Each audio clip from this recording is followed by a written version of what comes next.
Hi ಸ್ನೇಹಿತರೆ, ನೀವೇನು ಯಾವುದೇ ಒಂದು ಕೆಲಸ ಮಾಡ್ಬೇಕಂತ ಏನು ಫಸ್ಟ್ ಸ್ಟಾರ್ಟಿಂಗ್ ಇದು ಮಾಡಿರ್ತೀರಲ್ಲ ಫ್ರೆಂಡ್ಸು, ಆ ಕೆಲಸದ ಮೇಲೆ ನೀವು ಕನ್ಸಿಸ್ಟೆನ್ಸಿಯನ್ನು ಫಾಲೋ ಮಾಡ್ಕೊತ ಹೋಗಿ ಫ್ರೆಂಡ್ಸ್. ಡೈಲಿ ನೀವು ಅದರ ಮೇಲೆ ವರ್ಕ್ ಮಾಡ್ಕೊತ ಹೋಗಿ ನಿಮ್ಮದೇ ಆದ ಒಂದು ಟೈಮ್ ಟೇಬಲ್ ಸೆಟ್ ಮಾಡ್ಕೊಳ್ಳಿ ಫ್ರೆಂಡ್ಸು. ನಿಮ್ಗೆ ಯಾವ ಟೈಮಲ್ಲಿ ನಿಮ್ಗೆ ಅನುಕೂಲ ಆಗುತ್ತೆ ಆ ಟೈಮ್ದು ಒಂದು ಟೈಮ್ ಟೇಬಲ್ ಸೆಟ್ ಮಾಡ್ಕೊಳ್ಳಿ. ಡೈಲಿ ಅದೇ ಟೈಮ್ಗೆ ನಿಮ್ಮದು ಒಂದು ಟೈಮಿಂಗ್ ಫಿಕ್ಸ್ ಮಾಡ್ಕೊಂಡು ಅದೇ ಟೈಮ್ಗೆ ನೀವು ಏನೇನು ಕೆಲಸ ಮಾಡ್ಬೇಕಂದಿರಿ ಫ್ರೆಂಡ್ಸು. ನೀವೇನೇ ಸ್ಟಡಿ ಮಾಡ್ತಾಯಿದ್ದೀರಿ ಅಂದರೆ ಸ್ಟಡಿ ಬಗ್ಗೆ ನಿಮ್ಗೆ ಇದೈತಂದರೆ ಅದೇ ಟೈಮ್ನಾಗ ನೀವು ಕುಂತು ಸ್ಟಡಿ ಮಾಡಿ ಫ್ರೆಂಡ್ಸು. ಒಂದು ಟೈಮ್ ಟೇಬಲ್ ಸೆಟ್ ಮಾಡ್ಕೊಳ್ಳಿ. ಅದೇ ಟೈಮ್ಗೆ ನೀವು ಸ್ಟಡಿ ಮಾಡ್ಕೊಂಡು ಇದು ಮಾಡ್ಕೊಳ್ಳಿ. ನಿಮ್ಗೆ ಯಾವ ಟೈಮ್ ಸೆಟ್ ಆಗುತ್ತಾ ನಿಮ್ಮದು ಎಲ್ಲ ಕೆಲಸಗಳು ನಿಮ್ಮ ವರ್ಕ್ಗಳನ್ನು ನೋಡ್ಕೊಂಡು ನಿಮ್ಮದು ಮನಿದು ಯಾವ ಥರ ಇರ್ತವೆ ನಿಮ್ಮ ವರ್ಕ್ಗಳನ್ನು ನೋಡ್ಕೊಂಡು ಅದ್ರ ಮೇಲೆ ಕನ್ಸಿಸ್ಟೆನ್ಸಿಯಾಗಿ ಮಾಡ್ಕೊತ ಹೋಗಿ ಫ್ರೆಂಡ್ಸು.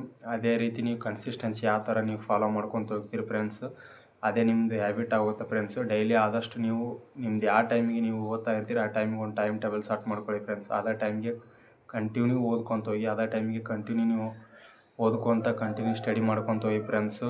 ಆಲ್ಮೋಸ್ಟ್ ಆ ಟೈಮ್ನಲ್ಲಿ ನಿಮ್ಮದು ಯಾವುದೇ ಕೆಲಸಗಳಿದ್ದರೂ ನಿಮ್ಮ ಕೆಲಸಗಳನ್ನು ಬಿಟ್ಟು ನಿಮ್ಮದು ವರ್ಕ್ ಮೇಲೆ ಫೋಕಸ್ ಮಾಡ್ಕೊಳ್ಳಿ ಫ್ರೆಂಡ್ಸು. ನಿಮ್ಮ ವರ್ಕ್ ಮೇಲೆ ನೀವು ಹಾರ್ಡ್ ವರ್ಕ್ ಮಾಡ್ಕೊತ ಹೋಗಿ ಫ್ರೆಂಡ್ಸು. ಹಾಗಾಗಿ ಬೆಳಗ್ಗೆ ಒಂದು ಸ್ವಲ್ಪ ಜಲ್ದಿ ಹೇಳಿ ಫ್ರೆಂಡ್ಸು. ಬೆಳಗ್ಗೆ ಏನಿಲ್ಲ ಅಂದ್ರೆ ಒಂದು 5 ಗಂಟೆಗಾರ ಎದ್ದೇಳಿ ಫ್ರೆಂಡ್ಸು. 1 ಅವರ್ ಓದೋಕ್ಕೆ ಟೈಮ್ ಕೊಡಿ ಫ್ರೆಂಡ್ಸ್. ಆ ಟೈಮಲ್ಲಿ ನಿಮ್ಗೆ ಯಾವ ಸಬ್ಜೆಕ್ಟ್ ಡಿಫಿಕಲ್ಟ್ ಅನಿಸುತ್ತೆ ಫ್ರೆಂಡ್ಸ್ ಆ ಸಬ್ಜೆಕ್ಟ್ ಮೇಲೆ ಒಂದು ಟೈಮ್ ಸೆಟ್ ಮಾಡ್ಕೊಂಡು ನೀವು ಬೆಳಗ್ಗೆ ಆ ಸಬ್ಜೆಕ್ಟ್ ಯಾವ ಥರ ಸ್ಟಡಿ ಮಾಡಬೇಕು ಯಾವ ಥರ ಇಲ್ಲ ಅನ್ನೋದು ಬೆಳಗಿನ ಜಾವ ಹಾಕ್ಕೊಳ್ಳಿ ಫ್ರೆಂಡ್ಸ್. ಯಾಕಂದರೆ ಬೆಳಗಿನ ಟೈಮ್ ಒಂದು ಸ್ವಲ್ಪ ಮೈಂಡ್ ಒಂದು ಸ್ವಲ್ಪ ಫೋಕಸ್ ಆಗಿರುತ್ತೆ ಫ್ರೆಂಡ್ಸು. ನಿಮಗೂ ಓದೋಕ್ಕೆ ಇದಾಗುತ್ತೆ ಫ್ರೆಂಡ್ಸ್. ಯಾವುದಾದ್ರು ಸಬ್ಜೆಕ್ಟ್ ಒಂದು ಸ್ವಲ್ಪ ಡಿಫಿಕಲ್ಟ್ ಇತ್ತಂದ್ರೆ ನಿಮ್ಗೆ ಈಜಿ ಆಗುತ್ತೆ ಫ್ರೆಂಡ್ಸ್. ಹಾಗಾಗಿ ಬೆಳಗಿನ ಜಾವ ಓದ್ಕೊಳ್ಳಿ. ಬೆಳಗಿನ ಜಾವ ಓದ್ಕೊಂತ ಇದು ಮಾಡ್ಕೊಳ್ಳಿ ಫ್ರೆಂಡ್ಸು. ಆದಷ್ಟು ಕನ್ಸಿಸ್ಟೆನ್ಸಿಯನ್ನು ಫಾಲೋ ಮಾಡಿ ಫ್ರೆಂಡ್ಸು. ನೀವು ಯಾವ ರೀತಿ ಅದಕ್ಕೆ ಕನ್ಸಿಸ್ಟೆನ್ಸಿಯಾಗಿ ಬೆಳೆಸ್ಕೊತಿರ್ತೀರ ಅದೇ ರೀತಿ ನಿಮ್ಗೆ ರಿಸಲ್ಟ್ ಬರ್ಕೊತ ಹೋಗುತ್ತೆ ಫ್ರೆಂಡ್ಸ್. ಹಾಗಾಗಿ ಕನ್ಸಿಸ್ಟೆನ್ಸಿ ಫಾಲೋ ಮಾಡಿ ಡೈಲಿ ಹಾರ್ಡ್ ವರ್ಕ್ ಮಾಡಿ ಫ್ರೆಂಡ್ಸು. ಒಟ್ಟು ನಿಮ್ದೇನು ಕನ್ಸಿಸ್ಟೆನ್ಸಿ ಡೈಲಿ ಇರಲಿ ಫ್ರೆಂಡ್ಸ್. ನಿಮ್ದು ಯಾವ ಟೈಮ್ ಫಿಕ್ಸ್ ಮಾಡಿ ಆ ಟೈಮ್ ಫಿಕ್ಸ್ ಡೈಲಿ ಇರಲಿ ಫ್ರೆಂಡ್ಸ್.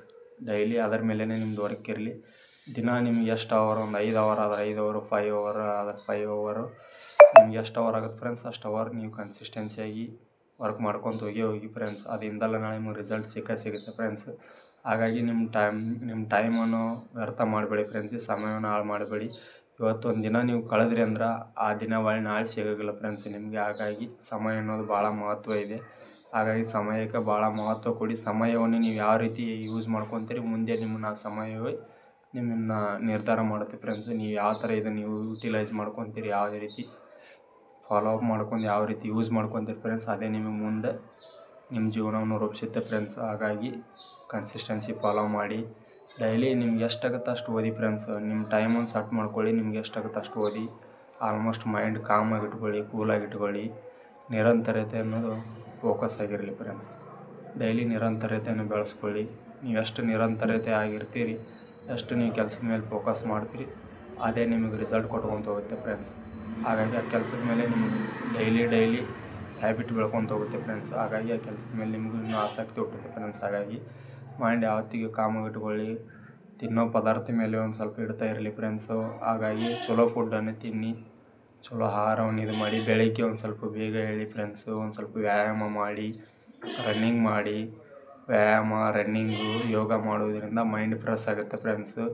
ಮತ್ತು ನಿಮಗೆ ಓದಲು ಇನ್ನೂ ಫೋಕಸ್ ಜಾಸ್ತಿ ಆಗುತ್ತೆ ಫ್ರೆಂಡ್ಸ್. ಹಾಗಾಗಿ ಅದನ್ನು ಫಾಲೋ ಮಾಡಿ. ಹಾಗೆ ಯಾರ್ಯಾರು ನಮ್ಮದು ಎಜುಕೇಷನ್ ಚಾನಲ್ ನೋಡ್ತಾ ಇದ್ದೀರಿ ಫ್ರೆಂಡ್ಸ್ ಒಂದು ಲೈಕ್ ಮಾಡಿ, ಸಬ್ಸ್ಕ್ರೈಬ್ ಮಾಡಿ. ಹಾಗೆ ನಿಮ್ಮ ಸಪೋರ್ಟ್ ಇರಲಿ ಫ್ರೆಂಡ್ಸ್.